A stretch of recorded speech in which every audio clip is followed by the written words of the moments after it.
five-time All-Star Marques Johnson. Alongside Marques Johnson. What's up, everybody? Hey, this is the Here District, captain of this vessel. And I got my first mate, my number one son, Khris Johnson. What up? Talk to me. Holla! Let it rain, man. Let it rain. I guess what? We're going back into the show Friday. Can't pass us all the breakfast. Can't pass Go fight. Welcome, everybody, to the Here District. Marques Johnson. You're listening to a Bucks Plus audio production on the Bucks Plus Network. Your weekly pulse on the Milwaukee Bucks, straight from a Bucks legend. This is Here District with Marques Johnson, alongside his son and 1995 NCAA champion, Khris. Here's MJ. Hey, everybody. Welcome to Here District. Marques Johnson here. I'm the captain of this vessel on this fantastic voyage. Khris Johnson is my... What are you, my first mate? What were you going to call me? Khris who? my oldest son. How do you forget my last name, bro? Khris Johnson, Khris Middleton, Obviously. K.H. Carr. And then we also have a guest that we're so privileged to have, as we are with a lot of our guests. But this guy here is a former NBA front office insider. He was with the Brooklyn Nets for 20 years in their front office, but right now he's working with ESPN. He's worked for Yahoo, worked with everybody. He's an apron expert, Bobby Marques, man. Welcome to Here District. Appreciate it. Thank you. Thanks for having me. No doubt. Well, now, so back to you. It's funny because one time I think I sent you a text and I spelt your name with an H. Yeah, it was unbelievable. K-H-R-I. But I told him it was a low point. He's like, Dad, there's no H in my name. It was a freaking low point of my life. It's like, look, man, I'm so used to spelling Khris Middleton. That's the only. I think that's the only one Khris that I've seen with an H. He's the only one I've seen too. But golly, this guy got it wrong. Was it autocorrect? I hope it was autocorrect, bro. Oh man, look, Come on, dog. I'd been spelling Khris Middleton's name for seeing Khris Middleton, so it just when you get to be my age, it just all runs together. It's all good. MJ. But Bobby, man, we thank you so much for being here with us, and just give us a little bit of your basketball background. I mean, were you a player in high school, college? Yeah, let's hear it. Marist, and just give us a little taste of what your basketball background is about. My basketball background was I was a football player in college. Okay. All right. That's what I was. That's a good start. And when my grades were so bad at Marist College up in Poughkeepsie, New York, I had to kind of figure out a way to graduate college, and I wound up getting an internship with the Nets under Willis Reed. Oh, nice. So that was Willis was basically my basketball Bible. Wow. And how I learned. So you worked closely with Willis? I was his assistant Wow. when I first started with the Nets here, and that's how basically Willis would lock me in a room. And back then, when you're doing video work, it was tape to tape. Okay. Yeah. We didn't have Synergy or anything. You basically had two VCRs and you're doing tape to tape, and Butch Beard was our head coach. And the beauty in '95 was the departments now have expanded. Like you got you look behind the bench. Oh yeah. You got 42 coaches. Back then at the Nets we had 10 people. Yeah. We had a secretary, Willis, Butch Beard. We had a couple coaches, and then we had a bunch of scouts and then myself. So you get to learn everything. Yeah. And that's how I learned really. I mean, take the football cap off and kind of the intricacies of basketball here. Yeah. And then certainly working for Willis, and then I worked for John Calipari for 3 years, and Byron Scott for a few years, and Rod Thorne from a GM perspective, Billy King. I mean, the list of coaches that we had in Lawrence Frank, who's at the Clippers. Oh, yeah. We had a lot of Avery Johnson. Yeah. I mean, you'd go Lionel Hollins.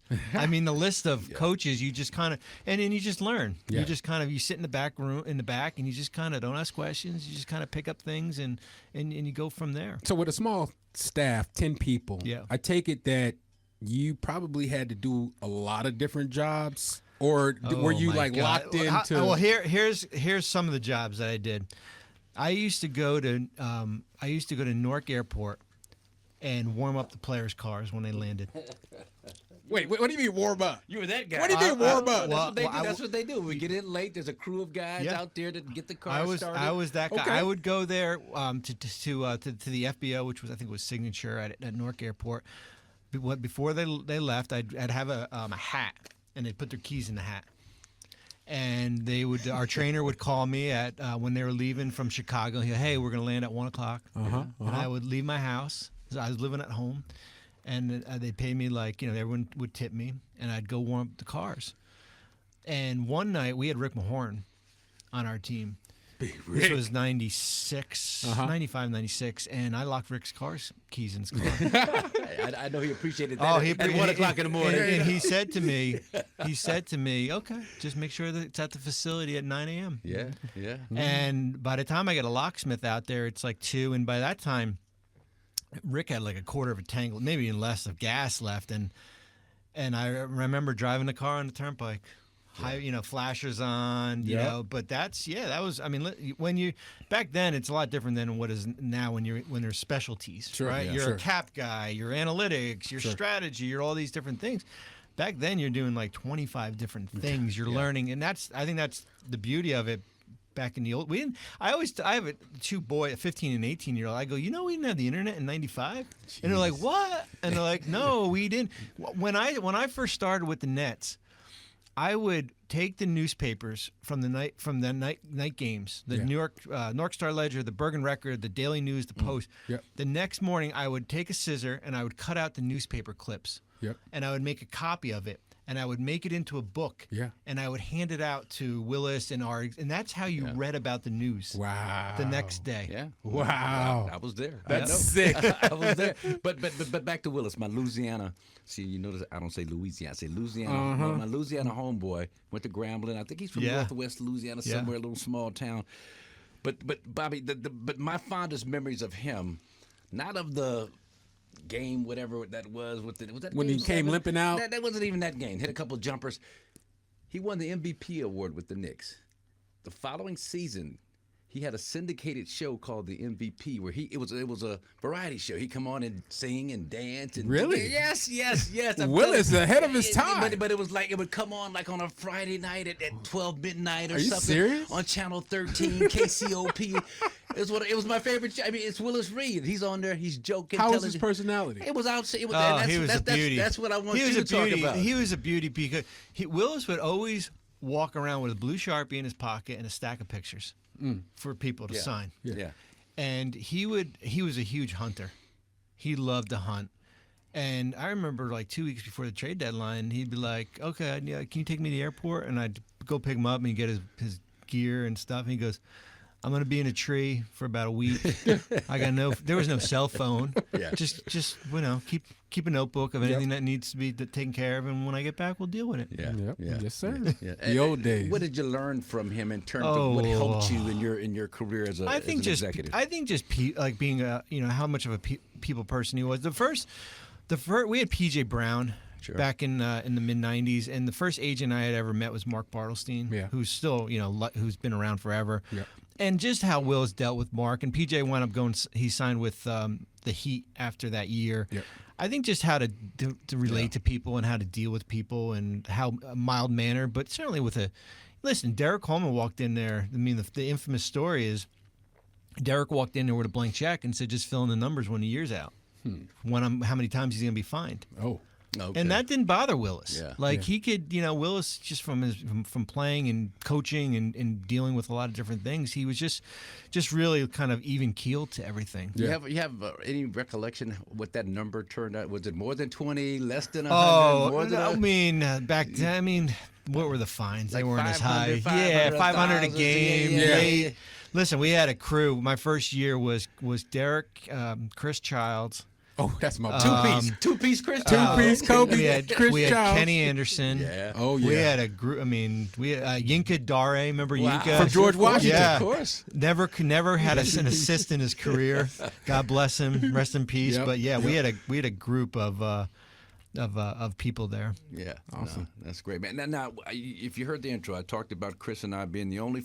Did I say that? No, you didn't. Okay. First time. Yeah, first time I missed out, and that's how excited I am about having Bobby Marques. But during the normal intro, Bobby, I introduced us as the only father and son tandem in NCAA history to win an NCAA championship at the same school. There's been others that have won, as you're aware of. We won it at the same school. Me in 1975, Chris, 1995. Yeah. The star of that team is someone else that you are familiar with, Ed O'Bannon. College Player of the Year, 1995. Ed O'Bannon. What was he, 8th pick, 9th, 10th, somewhere in there? He was, I think he was the 8th pick. He was my first draft pick, and with the Nets. Back then, we didn't have practice facilities. Yeah. So not like they are now, right? The Taj Mahal, right? Practice facility. Sure. We used to practice at, I don't know if you ever heard the story, APA Trucking. No. It was a trucking. It was a trucking facility. Okay. So in New Jersey, because of the turnpike, you see the Sopranos, the turnpike. For sure. There was a trucking facility in North Bergen that we rented space from. There was a gym in there. And I remember Ed's workout was in this trucking facility. Like literally, there was guys like the night before had parked their truck and were like working out in the gym. Yeah. And Paulie and Pussy and he came in. He worked out with Sherelle Ford, who was at Illinois Chicago. Oh, yeah, big guard. And one of the three amigos. And we thought Ed was going to go like. I mean, we were earlier. A lot earlier, and certainly it was. I mean, we were talking off air, like there's some health stuff with his knee. But that was that was our first draft pick. We thought we had a 6'8" wing. Yeah. I mean, we're in good shape for a long time. Yeah. So at Sherelle Ford, it was the three amigos. It was Donnie Boy, Sherelle Ford, and Michael Finley. Finley. Went to the Chicago. They went to the same high school. Yeah. Where? Chicago. Proviso East. Yeah. Okay. Just basketball knowledge. No. When you said because I was working with the Sonics when Sherelle, we drafted Sherelle. Yeah. The Sonics did at that time. First round, right? First round, late. Great shooter, about 6'4", 6'5". Okay. Just the 6'4". 6'5", he's 6'6", taller, maybe long. 6'6", but he was long, but a great shooter. His shooting was his forte, but he never. Eric Snow, I think he and Eric Snow may have come in around the same time, and he was the higher regarded of the two that was supposed to have the longer lasting career, which leads me to this. What's the key? What's the key to a player like that not making it, that has the talent? We had a guy in Milwaukee from UNLV, first round pick, about the 17th Elmore? pick. No, from Minnesota, from Minneapolis, shooter. Oh boy, I'm drawing a blank on his name. I'll think of it in a second. But he was supposed he got hurt his freshman year in UNLV. He still averaged about 16, 17 a game. We picked him up in the first round. I think he went out and bought like a tarantula, spider, a cobra snake, and some other wild. One of those dudes. And one of our executives made him sell them all within a week. Like, no, you can't. No, you're not doing all that here. No, it's not going on. But what's the difference between guys that come in with all that fanfare and make it, and guys that just make it? I think the biggest thing is, and I always say this when you get drafted, great that you get drafted 1 or 20 or 30, but like once the draft's over, it's like everybody's lumped into the same. Yeah. And like it's okay to exhale and say I'm in the NBA, but a year from now there's going to be another 60 guys that are going to come through and they're going to take your spot. Yeah. Facts. And that's the reality. And then when you get to year 4. A good example is, with in Milwaukee with like Marques and Beauchamp, who I think has, listen, I think there's still a story to be told for him, right? Sure. I don't think that he, but he's in year 3 and his 4th year option doesn't get picked up. And, there's going to be another guy. And, there's a Jake LaRavia in Memphis, is another who's having a really good year, who kind of defied a little bit of, them declining his option. But I just think like sometimes guys think once they get drafted, they're going to be in the league for a long time. But next year, there's a guy in college who's going to be taking, A.J. Johnson's spot 3 years. If A.J. doesn't, develop into what I think Milwaukee thinks he's gonna be and everything. So, and then there's guys like A.J. Green, right? Like guys who are like, man, I'm undrafted. I got to go through the circuit, summer league, trying to win a spot. I got a major chip on my shoulder. Yep. The guys who have a chip on their shoulder, certainly if you're a shooter, that helps. Yep. But if you got a chip on your shoulder, but there's 30 teams, 450 spots, and then you have 92 ways combined there. It's not a lot there. No, it's not. How long? So Rashad Vaughn was the guy. Rashad Vaughn. Rashad Vaughn. How long does it take you to really recognize if you're looking at a Marques and Beauchamp, or if you're looking at Andre Jackson Jr. or Derry Bird? What the announcer the other night actually called him Derry Bird during the broadcast. That was announced. Who was it? Brian Anderson announced it with Stan Van Gundy. Derry Bird. They actually called him Derry Bird. There's a great story behind that. But how long does it take you to? Is it a year? Is it 2 years? Can you tell after when he hits the floor after the first few games, like this guy's got that it factor?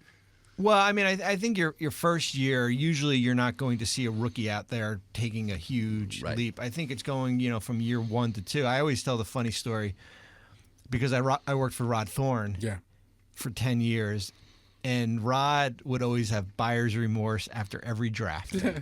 And Rod was tight with Jerry West. Yeah. And we would pick a guy, and Rod, Jerry told me that we shouldn't have taken this guy.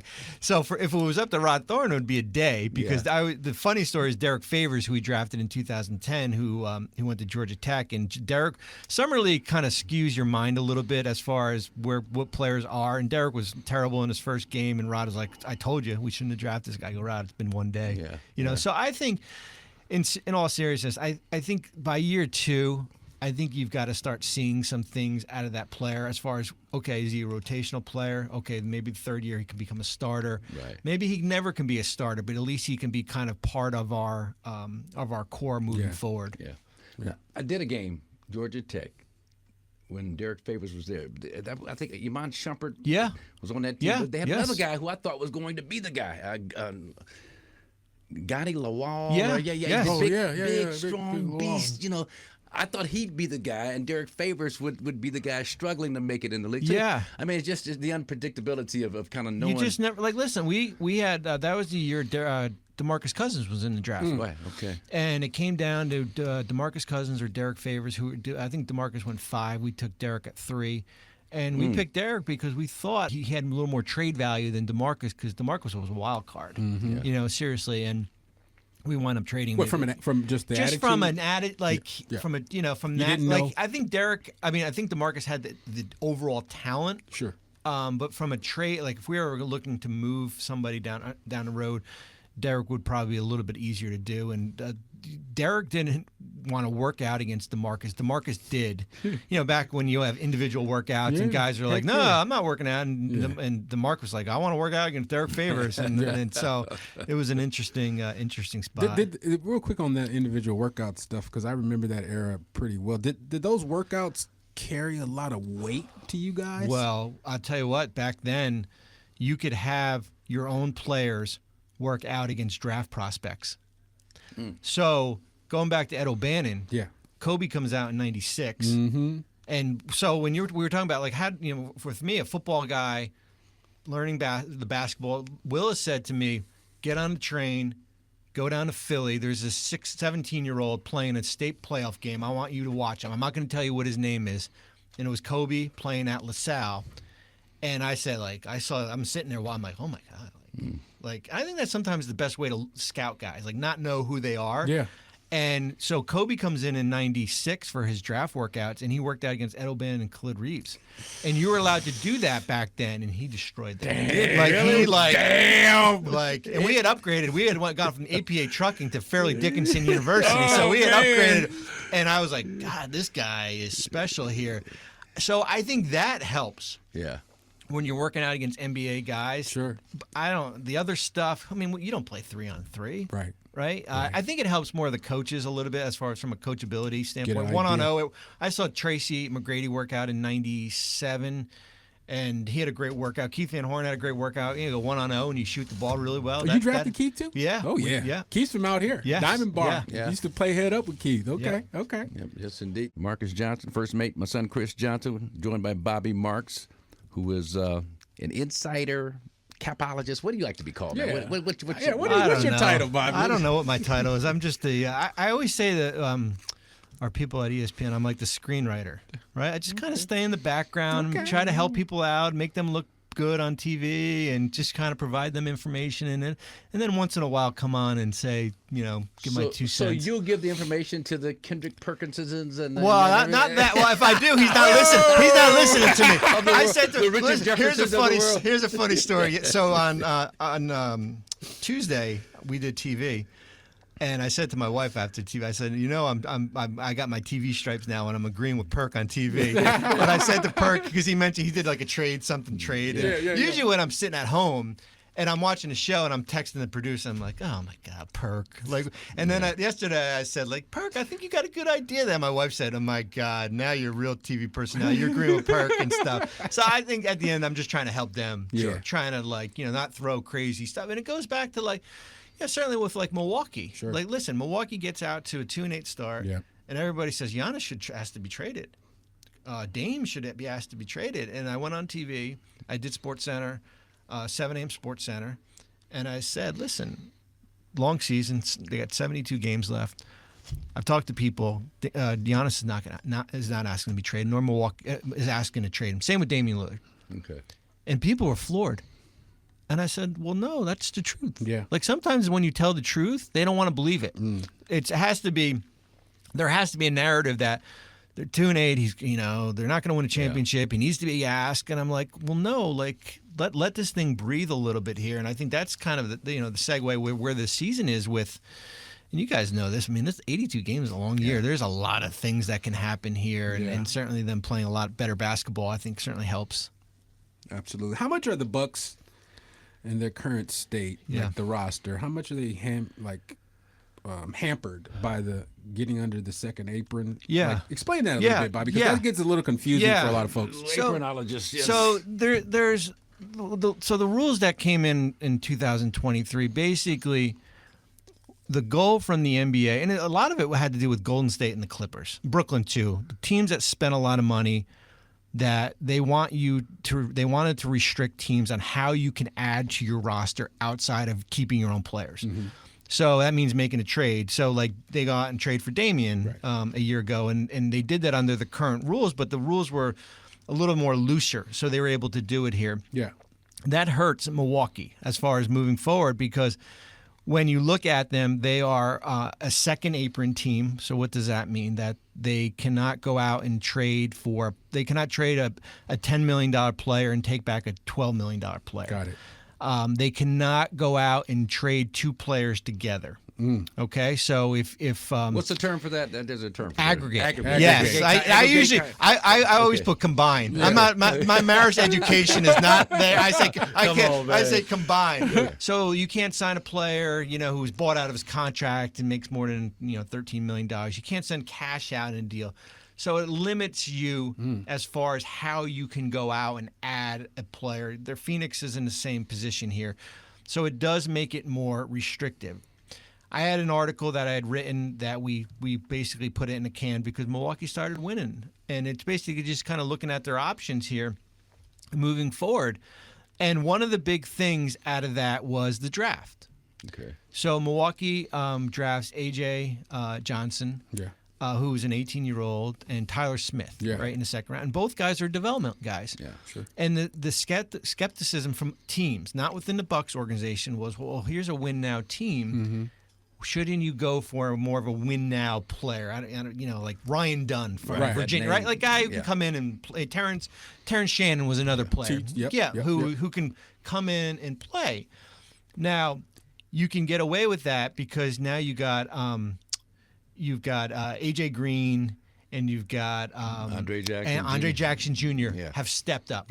Right? Like, so now you can let the other two guys play in your developmental system. Yeah. And a year from now, or maybe we get to March, those guys can come in and play. You have to hit on your draft picks. Have to. You got to hit on your draft picks, and you also have to find those under-the-radar guys. Because what happens is, and I saw this in New Jersey when we had Jason Kidd and Kerry, we had Richard Jefferson and we had Vince Carter, is that your players get older. Yeah. And eventually you have to have that next layer of players to come through the pipeline here. Ready to go. And we didn't have that. We missed out on Sean Williams, Antoine Wright, Marcus Williams, Josh Boone. 3 years in a row of draft picks that we missed on. Damn. So if you're Milwaukee, what you drafted this year, you got to hit on those guys. Yes, absolutely. Like you got to have those guys. Maybe not right now, but come up and be part of your rotation, because if you're a high-spending team, when you have two players like Dame and Giannis who make close to $50 million each, it limits you as far as what you add from the outside, as far as what you can bring into your organization. So, what can the Bucks do? Like, is the best case sort of scenario? So listen, they're getting Kris back. Right. Yeah. was, that's like an in-season trade. Yeah. Especially when you didn't have him in the beginning here. And I think the Orlando game, and people look at, he didn't shoot the ball. He had 8 assists. I mean, 19, that's what he did. Yeah, you had another playmaker there. Yep. So getting Kris back helps. They're top heavy in salary. I think 80% of their salary is Dame, Giannis, Brook, and Kris. Yeah. So that's why I went on TV a few weeks ago and I said, listen, what Milwaukee's faced with their schedule, like they got to take advantage of this. Yeah. They had a little bit of a soft schedule coming up. Like you got to go 9-2, and I think they did go 9-2, and you got to just stack wins and stuff like that, and kind of what the roster is. Gary Trent, Taurean Prince, DeLon Wright, the guys that you signed for minimum contracts. You got to get those guys. Gary's playing playing really well. Sure. Like those are the guys that you're more reliable outside of your main guys. Yeah, it's funny because I looked at the schedule through the end of January. We play Cleveland coming up. I don't think there's really any other like winning record type playoff juggernaut teams on the schedule. Right. I mean, this team could almost be 12 to 13, 14 games over 500, 29 and 14 or 15, something I looked at. So you're right. I mean, this is you got to fatten up right now on the wins because you know what's going to happen after the All-Star break. Yeah, and the East, like how the Eastern Conference is, they'll never allow you to get away from kind of in the playoff race. Like Philadelphia, for example, like they're like 7-15 and they're a game out of 10th. So it'll keep you in it. But here's the thing, and I've talked to people within close to the Bucks organization. Like, what is the goal? Like, are we just moving the goalpost now? Yeah. Like, is it now? Oh, now we got to be a playing team? No. The goal was to be a top 6 team and hopefully avoid Boston as far as you can. Like, no offense, Cleveland's a nice story. I'll take my shot with Cleveland. Yeah. I'll take. Listen, you can play with Cleveland. Right. Boston's a little bit of a different animal. Like, you want Boston in the conference finals, and hopefully, no offense, you want like an injury to happen. That's what you need to happen. Jaylen Brown hobbled. Right. Drew Holiday, whatever, bad back or something. Yeah. Nothing serious, but just enough. Yeah. No, without question. Talk about Giannis. Now, you wrote about Giannis not wanting to go anywhere and all that good stuff. You're seeing what he's doing right now. He's come out and said he wants a 3rd MVP, and that's huge for Giannis to publicly come out and admit that's on the. We all know underneath the surface that's kind of who he is, and he likes that stuff. He didn't like to fess up to it, but right now he's putting it out there, man. I mean, listen, he's and certainly with Damian coming back, he's put them on his shoulders, and it's really carried this group here, and I think he will have a legitimate shot. They've got to win. I think that's part of it. I mean, I think it'll be interesting. What happens with Jokic is having another year, but what happens if these guys are the 5th seed or 6th seed? And the beauty of it, and I shared the stat with our group earlier. You're going to be blown away when I say this. Out of the all NBA players, 72% will not meet the 65-game criteria for awards. What? Will either have not already or are on pace to not meet the 65-game criteria. So when you look at it, there's a 28% pool of players that are going to qualify for these awards here. Wow, which is amazing. You said wait, out of all, not the entire league, not all NBA, not all NBA, the entire not all out NBA of the four. I thought you meant all NBA from last year. Out of the 440 players this year, we are on pace that 72% of them are not going to qualify for the 65-game criteria. That's that is crazy. What's the problem? We've got a lot of injuries. Why do you think the injuries have kind of crept up? You know what? I've never seen so many guys miss games with an abductor. Yeah. Right? We've seen it. Like the guys in Orlando, Bancaro and Wagner, and there's the New Orleans. I mean, New Orleans is Memphis of last year. Yeah. There's been a lot. It's come in dominoes there. It's kind of just picked up. But you don't see. I mean, it's anything thing that common denominator that maybe that I don't know what it is. I don't know. I mean, we're on a weird schedule right now where we're kind of like a week off. It's kind of like a All-Star break-ish type thing with the NBA Cup going on and everything like that. So maybe that will help from a rest standpoint. I don't know. I know, because like in Japan, they talk about the players, their pitchers. They work them extra hard. They throw on off days. They feel like the more they. Some people have speculated that these guys maybe don't come into camp, don't work out as hard as they need to. Well, I'd love to see a study on training camp. Yeah. I mean, I don't think listen, when we were back in the day, we were going double camp. sessions. Real camp. Thank you. Facts. Like Byron was making these guys throw up in the middle of Keno. Absolutely. We went 30 Trash days. cans we went on the 30 sideline. days. We went 30 straight days of two-a-days. With Nelly? Yes. Sheesh. 30 straight. We had an exhibition game sprinkled in here and there. 30 straight? 30 straight, a month of two-a-days before the regular season, plus 10 exhibition games or something crazy like that. Yeah. And not to go back into the old school stuff, but yeah. So maybe that's it. Maybe it's from a. I don't know if we're going to just start putting more 2 days in, but maybe we expand camp a little bit more. I don't know. Yeah. Okay, man. Well, look, man. Final question. Eastern Conference. You talked about it. I mean, so Bucks were picked to finish what, 5th, 6th, 8th, play in 8th, somewhere 7th. in there. Well, somebody had them 7th. Ringer. But I don't know. And it's the Pacers. I hate to digress, but. What's going on with the Pacers? My beloved Pacers. Well, here's the thing. And I said, I wrote this a year ago because we were talking about these rules and how to build a roster, and I said, Indiana is probably the model back then, a year ago, how to build a roster. When you have Halliburton and Siakam, two guys, those are your two guys. Yep. And then we got a lot of guys like that, 10 million and 19 million. Miles Turner and Mathurin and Neesmith and Nemhard and we have a group of those guys TJ McConnell, right? Everyone kind of knows their role.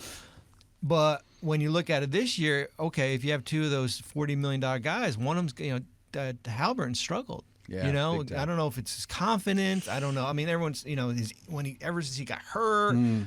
That's kind of, they give up a lot of points. Yeah, they do. I mean, they give up a lot. And now their offense is struggling here. It's kind of like one thing is working, another thing isn't here. And I thought continuity, I think continuity matters and everything, but they're the one team that I didn't think would get out of the gate pretty slow, but they certainly are. Karl Anthony Towns, I've heard people say, is he tough enough to play 5 the entire season? Is that a mistake to put him at the 5? What you're I'm interested if Mitchell Robinson gets back. Right. Maybe you put those two together. If Mitchell's healthy, and then you get Josh Hart come off the bench. Yeah. That's intriguing to me, but he's got to come back healthy. Yeah. So, look, man, we got the Bucks. Sounds good. Playing better basketball. 11-4 over the last 15. That Orlando game, as of this taping, a lot of people are knocking. Not a lot. Who knocked him? Sam, your boy. Sam Mitchell. Yeah, your veteran when you were Sam at was the on Minnesota him. training camp. Sam Mitchell and Eddie Johnson on Sirius. They were talking about 2 All-Stars missing, Wagner and Banchero, and you still like I was telling Chris, man, they've got some players who took the opportunity. Yeah. Jet Howard, Black, Yeah. Anthony Black. Yeah. I mean, they got some players that took that opportunity and ran with it. And they Mosley's a good coach. They beat Phoenix a couple nights ago without those guys. Yeah. Okay. They have a next man up mentality here, where you have Suggs and some of the younger players and the other Wagner and Goga and they play hard. They got a defensive mentality. But I always say, from Milwaukee standpoint, at the end, and I said this to Malika Andrews a month ago because we were talking about Denver, who was struggling. Right. And they had won in Brooklyn in double overtime. I go, Malika, it still counts as a W in the standings. Yes, They don't say hey, double overtime to a rebuilding Nets team. We It don't still care. counts in the Right. standings. And a year ago, a month, whatever, this team that would have been a game that this team would have lost. I'm watching that game and thinking to myself, well, it looks like they don't want to really go to Vegas because they're not playing like they want to go to Vegas, but then able to pull it out. So that's good stuff, man. But look, man, we appreciate you coming by. And we got to get you back on here once the season gets a little deeper into it, closer to the playoffs, man, and just a lot of good stuff, and especially trekking through the old school stuff. We could talk old school all day. forever. We could talk old school forever. I always day. said to my wife, the book that will never get published would be pretty good to read. Heck Yeah. I got to get you back on just to talk about Marcus Williams. He's a Crenshaw guy. Yeah. Crenshaw Same high guys. school. Yeah. Kind of see what happened to him, man. But look, man, we're going to let you get out of here, Bobby Marques. ESPN insider, capologist, all that good stuff, man. We thank you for coming by and appreciate you so much. Thank you. I appreciate it. Thanks, guys. Thanks, Bobby. All right, welcome back to Here District. Marques Johnson, captain of this vessel. Khris Johnson first made great interview with Bobby Marks talking about them aprons, man. Them aprons all were them key. aprons, man. First apron strings hanging on to the apron. Let go of the apron, little boy. Let it go. I mean, just so much apron talk. What man. is that from? Why are you always evoking stuff that I have no idea what scene, what movie? It's no specific. What is that? It's more like, Father Knows Best in June or Father Knows Best. June, Like, what is Father Knows Best? The wife and Beaver holding on. Who is June? They always had an apron on. Donna Reed. You're show, hilarious. The apron. They always. So you have all these memories just of stuff, TV stuff in your head. man. You're like Josiah. That's where Josiah gets all his doggone genius from. Where do you think? It's from MJ. He can pull stuff out of his behind and the drop I of a see, hat. but how come I didn't get none of that? I guess we all. So Joe might have been gravitated towards that. I gravitated towards the basketball more, a little more. Joe was the UES elementary school, University of Elementary School on Seeds on UCLA's campus. Which I went there. He went to school with John Lithgow's daughter. Yeah. And who's the director? God, I can't think of the guy's name. Oh, Rebecca was his daughter's name, but I'll think of it. John Landis. Yeah, John Landis. John Landis is so and then he went to Crossroads. Oh yeah, with that crew. All the artsy fartsy. We talked about that with J.A. We talked about that with J.A. All the artsy fartsy. Artsy stuff fartsy. going on. You was like trying to be a Crip Crenshaw. Back trying. Please. And then Joe likes to say I'm the first Crip to win the Wooden Award or Player of the Year or something. But that's what Matt Barnes says. Yeah, it's kind of a overstatement. But hey, Crip or Christian, we don't know. We trying, man. But listen, let's talk about something that I posted on Twitter. You get a chance, check it out, Old School 888.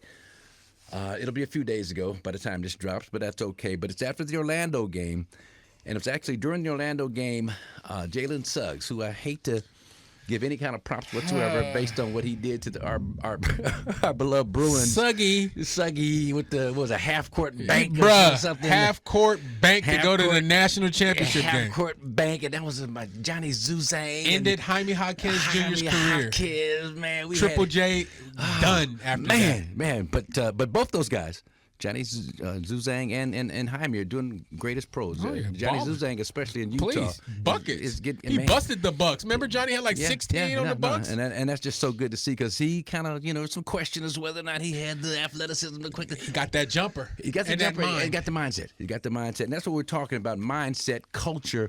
And I posted this thing on Jalen Suggs talking about this culture in Orlando. This next man up was the question. Yeah. He talked about love. He threw out words like loving each other and encouraging each other and nurturing each other. For sure. And we were talking earlier about how this new breed of ball player. They need that mama love. They need a lot of mothering.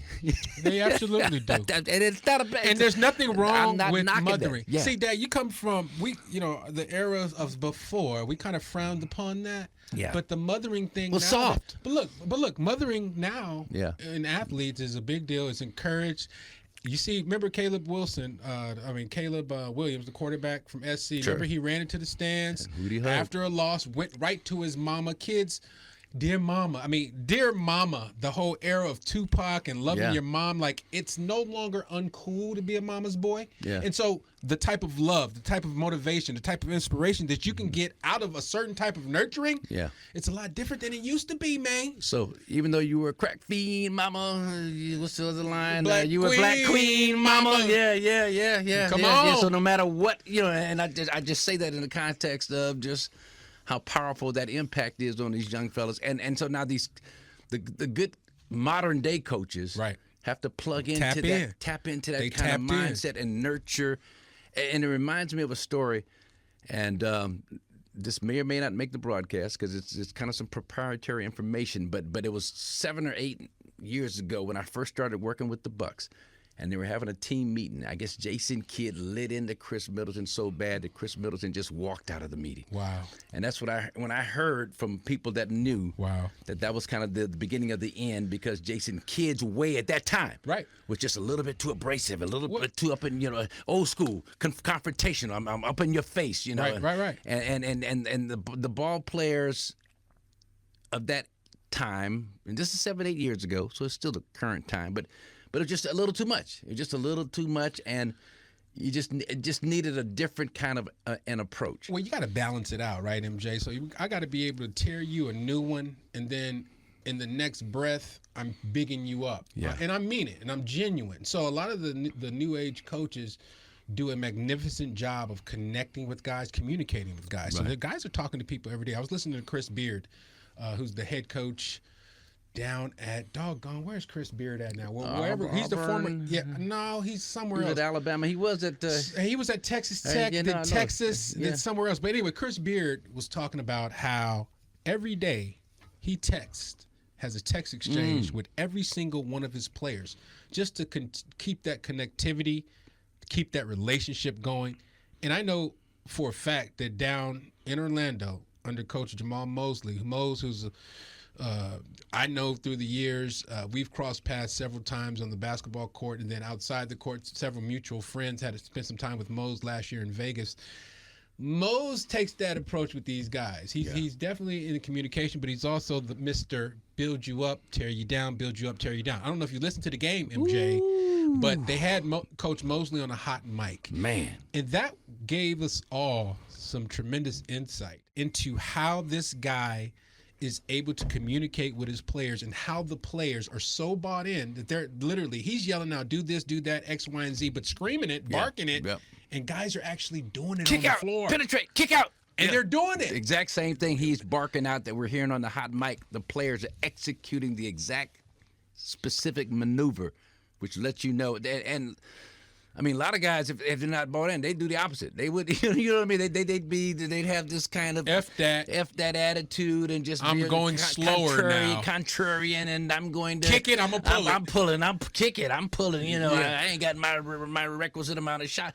They were bought in, man, all the way. And that's why, MJ, it's part of it is because of the youth. Part of it is because of just the state of today's NBA. But the whole, fundamentally, how you coach NBA players in the year 2024 moving forward has got to be different than the way that guys were coached even 10 years ago. So the great coaches, the great NBA programs, the championship level programs are going to start to implement these changes if they haven't already. You look at OKC, you look at Orlando, you look around the league at some of the top up-and-coming teams. That's sort of the mold that people are going to start mimicking. Well, listen, so a good friend of mine and business partner, she's my publicist, Jerica Williams. Jerica, that's the homie. All Jay, you've interviewed her on your podcast before, but she was one of the first kind of assistant coaches in men's basketball, Detroit Mercy. I mean, just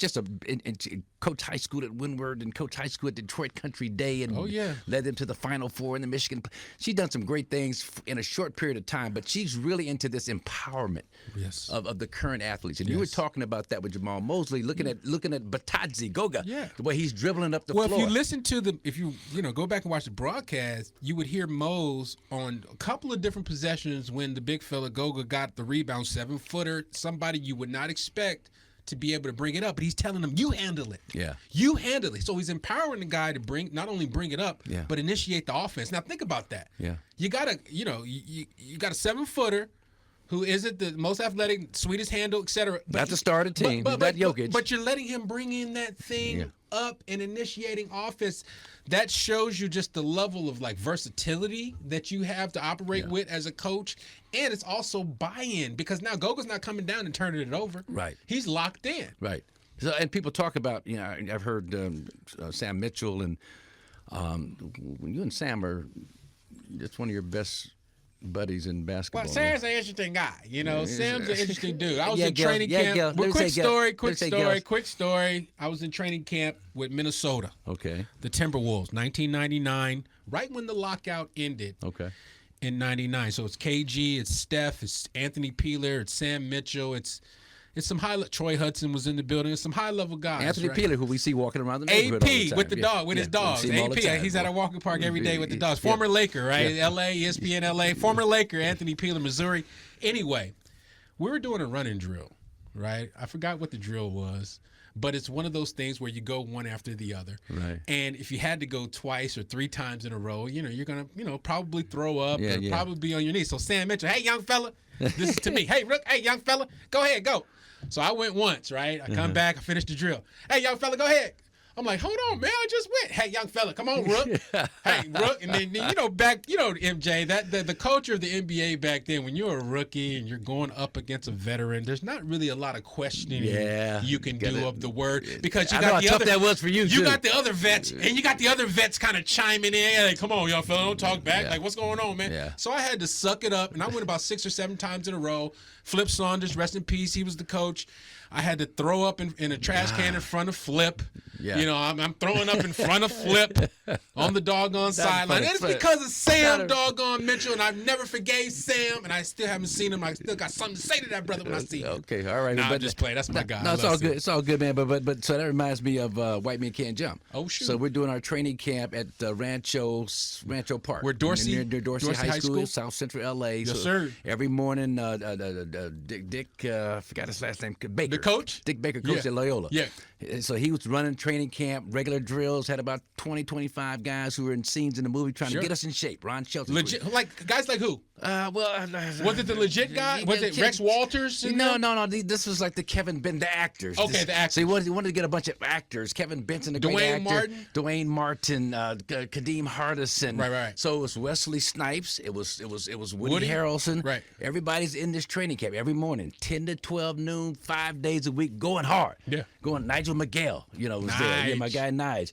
Going at each other. Silk Cozart. These are some of the guys that were there. Yeah. So and so he had us doing this just a basic 3-man weave drill, but if you messed up, you had to do it again. Oh, Lord. Wesley Snipes, not a basketball player, but a great athlete, can stand flat-footed and grab the rim at 5'8", 5'9". He could not get this 3-man weave down to save his life. So whoever went with Wesley, you're going to have to go 3 or 4 times. Oh, wow. So when Wesley would get to the front of the line, and I'm at the front of the line, I see I have to go with Wesley. I'd bend over and like untie my shoe. Oh yeah, I gotta untie my shoe. You go ahead of me, man. And so, so all the veterans started doing that. And Wesley, after 4 or 5 times, finally picked up on it. He's like, okay, yeah, I see what you meant for to do it. I see what you meant for to do it. Forget all this. Just give me 2 weeks. Give me 2 weeks. And I'll be damned if after 2 weeks he got that 3-man weave down. So it reminds me of kind of little thing we did with Wesley Snipes in that movie, man. That's dope. But listen, man, so we're talking about the Magic. I'm listening to, and great Magic culture, great young players, but I'm listening to the broadcast on TNT, halftime. Yeah. Charles Barkley. Yeah. And this is our segment that we call About That Action. Right. Where we're going to have some video support to what we're talking about. All right? So cue it up, Dylan, get ready. About that action. Charles Barkley, Chris, came on and said that the Bucks were one of the worst perimeter defensive teams he'd ever seen in his life. And so I just want to walk through some of this stuff in terms of some of that porous perimeter defense that he was talking about, and just look at what was going on out there that could have been a little bit better. So if we run the first clip, and this is a situation where, let me move the screen around a little bit. Okay, so right here, Dame Lillard gets caught up on a screen. Now watch Giannis. Run it back a little. Take it back a little bit, Dylan. Watch Giannis and his help position, Chris, and you tell me what he could have done better. You see Giannis with the bright shoes on. He's got Wendell Carter Jr. in the corner, so he's kind of trying to creep towards him. But here comes the shooter. See the play. Here comes the shooter. Who's that shooter? That's KCP. Giannis doesn't move. Okay. He's guarding Wendell Carter Jr. Wendell Carter Jr. is 5 for 27 from the 3-point line. Right. He's 18%. Right. It's actually 18.5. We usually round up, but for the purposes of this argument, I'm gonna round down. He's 18%. Who started rounding up? Well, but back to this play, right? It looks like Giannis expected Dame to get through a lot quicker. Dame? Look. You're going to expect Dame to get through a lot quicker? Obviously, because why wouldn't you help? Explain to me why wouldn't you help? Because since you said that. Right. Well, freeze if you freeze it there. And he also thinks Brook is there. Like, come on. Brook is in drop. Brook is in drop defense. Brook is in drop defense. Now, I would have Brook more Why up is to Brook in touch. drop? But look what's going on Giannis' side. He's got Taurean Prince, and Taurean Prince is offensive player on that side. So there's nowhere really for Wendell Carter to go. So if Giannis, all I'm saying is that Giannis has got to stunt. Just stunt.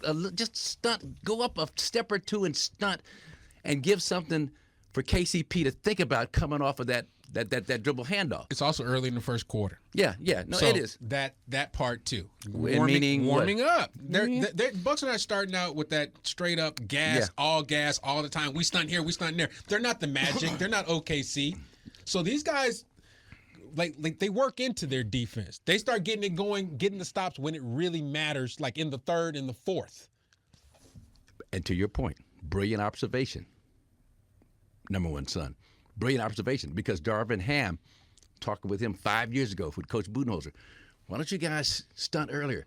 We don't want to show our hand at the start of the game. Thank you. We want to slowly increase the pressure, get these guys in a comfort zone, thinking that opening is going to be there. And then all of a sudden we make the adjustment. So when so my point is, when you're listening to Charles Barkley, these guys talk about porous defense, there's a method to the madness. You don't want to show everything right off the bat. It may look like that the defense is lacking, but there's actually a method to that. It's so easy to cherry pick, dude, when you're sitting in these seats and cherry pick a play that you don't even know what the scheme is. Maybe someday don't stun on these. Don't stun on the first three jumpers. Right. That's the part that's the fine line. Yeah, we'll wait. But it's just all about, when Chuck gets on there and says it's all about the delivery. And we love Chuck. It's all about entertainment. So second play. Let's get right through these. Second play. I love so for freeze it right in there. Great transition defense. 4 guys back. You're stopping the basketball. Let it run. I love the transition defense here. Now, ball kicks back out. Watch this retreat dribble by KCP. Now, freeze it here. He's defended by Brook Lopez. Right. Do you want to? I know it's early still first quarter, still beginning of the game. You don't want to show your hand too soon. Trap. Do you help Brook out? Do you leave him on an island with a smaller, quicker player? Or do you, at this point in the game, help him out, have a defender? I think it's Damian Lillard, maybe more toward the nail as opposed to the three-point line. You know he's going to get beat. I mean, what if Doc's telling everybody just to stay home? And let Brook, hey, Brook, Brook, you're on your own. Brook, hey, Brook, you're on your own. Hey, Brook, you're on your own. You're on your own. But I know that Greg Buckner, the defensive coordinator, he's a big nail guy. He's a big, get somebody at the nail. So let's see how the run it through. And this is great. In and out, I'm by you. And that's just a nice job by KCP beating Brook. Who's he's opposed to Brook? Brook is 7'1", 285 pounds, even though he's quicker and all that good stuff. But I think on the retreat, and maybe not in this situation because it's early, but if it's a crucial possession of the game, once you see a guy retreat, what is he trying to do? He's trying to get that runway to get downhill, right? He knows he's got an advantage. And so, yes, I mean, perimeter defense was porous in this possession, but in the context of what happened, KCP against Brook, retreat, runway, get by him. I don't have a major problem with that. Okay? Third play, final play. Similar situation. Transition defense is there. If we run it back a little bit. Now, when Giannis closes out again on Wendell Carter Jr., freeze it, Dylan, right when Giannis is running toward Wendell Carter Jr., when he catches the ball, right in there. Here comes Giannis with the what color shoes are those? Like fuchsia, mauve, or mauve. With the fuchsia, mauve, Greek freaks. But again, you've got a 18% 3-point shooter, 5 for 27 coming into this game. So what are you saying? KYP, how should he close? So I don't think you close out on the side of him. But what angle was Giannis supposed to take? I think you get to the elbow angle. You get in front of him. You get in front of him and give him a cushion like they give Giannis when he's got the ball. That's KCP. No, that's Wendell. Oh, that's Wendell? Wendell Carter Jr. That's Wendell Carter, whatever. That's Wendell. That's Wendell that Giannis is guard. So Giannis runs to him. Let's see. Run through. Oh, yeah. See, now he beats him, and now you put Bobby in a bad position on that penetration. But I'm just saying, just little things like that. So when you're watching the game, if you're Charles Barkley, whomever, it looks like, man, this defense really sucks. But there's little adjustments that can be made. And to your point, you get this team thinking a certain way, feeling confident about these openings are going to be there, and then you close them off as the game progresses, and then that's a great approach to the game. Coach Budenholzer was a master at that. I think that's the biggest part of like NBA defense with everybody knowing what schemes people run, what rotations they're going to execute. Like the one thing you can do to throw a wrench in people's stuff is the nuance of not showing your hand. So Right. letting certain things go. So playing certain things a certain way. I'm not saying Giannis reaching obviously puts him out of position severely, trying to get that back poke that he missed. So had he not reached, had he stayed on the side, he runs interference on the hand. The lob isn't as clear and as easy of a lob. There's a number of things with that little possession right there. But it would behoove NBA teams like the Bucks to not show their hand early in the game, especially on the defensive scheme standpoint. In football, they do it the same way. Yeah. They can show something or they let things go in that first quarter, but then second, third, and fourth, hey, we're moving. We're making the adjustment. They started icing the pick and rolls. Yeah. They started doing a lot more stuff in the second half. And I think that's more by design than it is by these guys just being terrible, porous perimeter defenders. And I think and you mentioned the blitzing that goes on, bringing Brook up to the level of the screen. He'll switch out and get down and keep a guy in front of him, a smaller offensive player. So I'm just saying, when you're watching the game, people out there, I mean, just understand the nuances. Understand that you don't want to tip your hand early.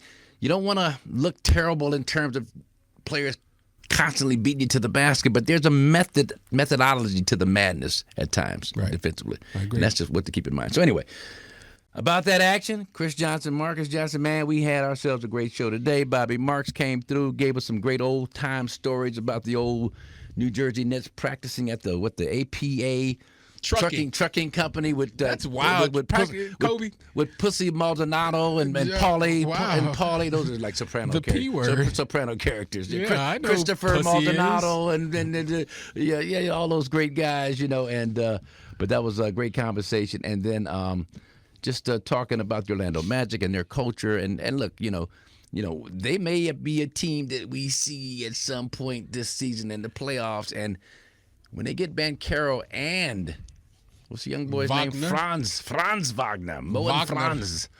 I want to pump you up. The Franz Wagner and Mo Wagner combination. I want to pump you up. Franz and Mo. Yeah.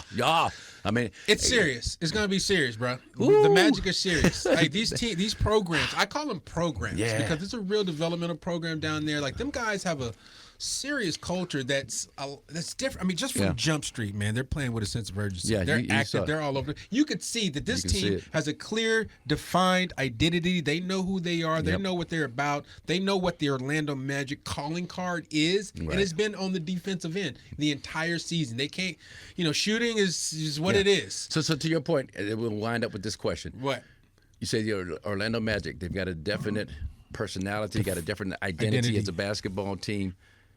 The Bucks, how far off are they from establishing their own? Are they close, or is it going to take some more Khris Middleton kind of work in? I think a couple more games of Khris. But the identity is already being established. I mean, you see it in these last 3 or 4 games.